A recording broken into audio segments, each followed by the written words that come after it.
እና በዚህ ሁኔታ ላይ መንግስትም ግጭትን እንደማይፈልግ ሁልጊዜም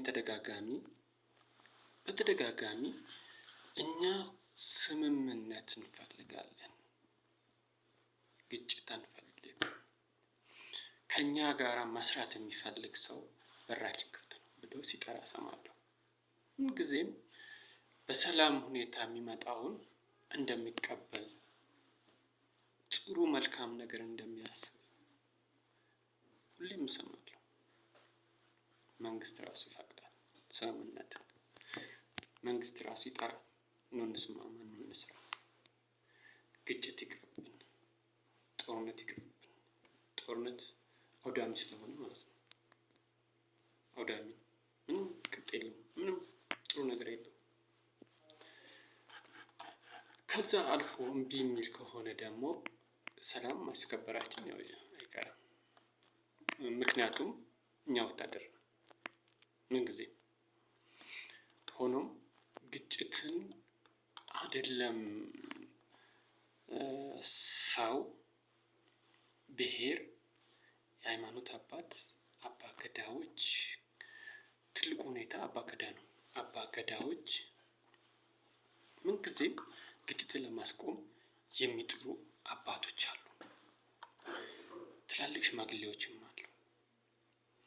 እና መንግስትም ይፈቅዳል፣ መንግስትም ያምንበታል። ይሄን ነገር መንግስትም ይጠራል ሁልጊዜም፣ ኑ በራችን ክፍት ነው አብረን እንስራ፣ ከምንጣላ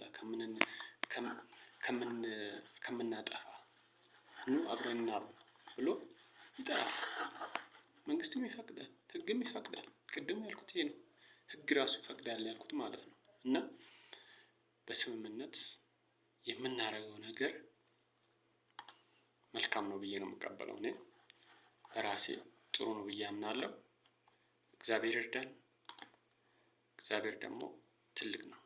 አሁን ሬንጀር ለብሼ እንደዚህ ሳወራ ምክንያቱም ወታደር ስለሆንኩ ትንሽ ምንድነው የሚለው ነገር አለብኝና፣ ግን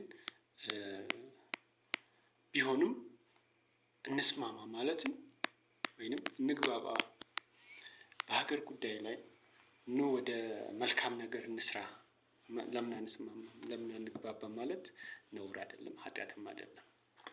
ይሄን ስለማምን ነው። እና እግዚአብሔር ይርዳን ለመግባባቱ፣ ለመስማማቱ፣ አንድነቱን።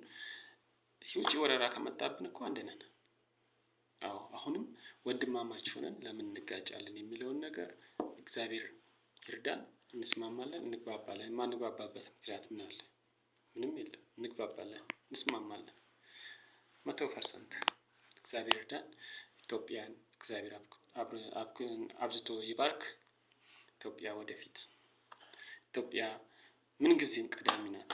ኢትዮጵያ ምን ጊዜም አዋቂ ናት። ኢትዮጵያ ምን ጊዜም አሸናፊ ናት።